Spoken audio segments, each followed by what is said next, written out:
بسم اللہ الرحمن الرحیم۔ میرا نام فیضان الحق ہے۔ ہم قرآن پاک ترجمہ اور تفسیر کے ساتھ پڑھ رہے تھے۔ اس کے 30ویں پارے سے ہم نے سٹارٹ کیا تھا اور آج اس کی 20ویں سورۃ القدر سٹارٹ کریں گے ہم۔ اس کے تمہیدی کلمات ہیں۔ اس سورہ مبارکہ کے مکی یا مدنی ہونے میں اختلاف ہے۔ ابو حیان نے البحر المحیط میں دعویٰ کیا ہے کہ اکثر اہل علم کے نزدیک یہ مدنی ہیں۔ علی بن حمد الوحدی اپنی تفسیر میں کہتے ہیں کہ یہ پہلی سورت ہے جو مدینہ میں نازل ہوئی۔ بخلاف اس کے الماوردی کہتے ہیں کہ اکثر اہل ایمان کے نزدیک یہ مکی ہے، اور یہی بات امام سیوطی نے اتقان میں لکھی ہے۔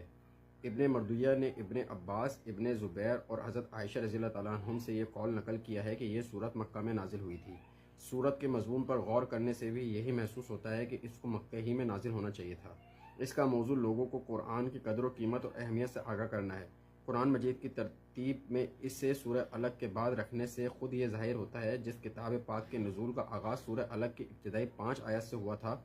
اس کے متعلق اس سورت میں لوگوں کو بتایا گیا ہے کہ وہ کس تقدیر ساز رات میں نازل ہوئی ہے، کیسے جلیل القدر کتاب ہے اور اس کا نزول کیا معنی رکھتا ہے۔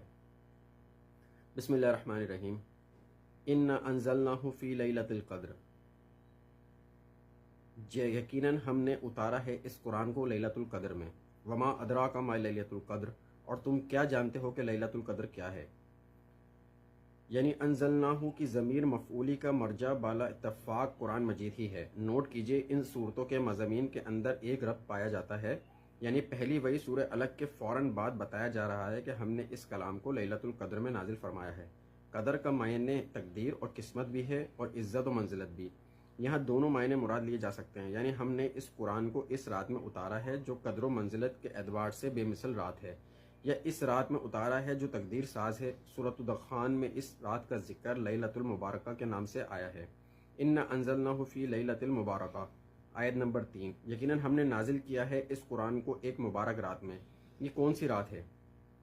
ام المومنین حضرت عائشہ صدیقہ رضی اللہ تعالیٰ عنہ بیان کرتی ہیں کہ رسول اللہ صلی اللہ علیہ وسلم نے فرمایا، تحروا لیلۃ القدر فی الوتر من العشر الاواخر من رمضان، لیلۃ القدر کو رمضان کے آخری عشرے کی طاق راتوں میں تلاش کرو۔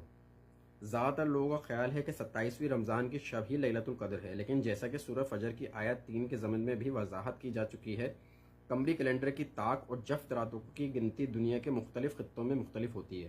مثلا آج ہمارے ہاں جو طاق رات ہے سعودی عرب میں ممکن ہے وہ جفت رات ہو۔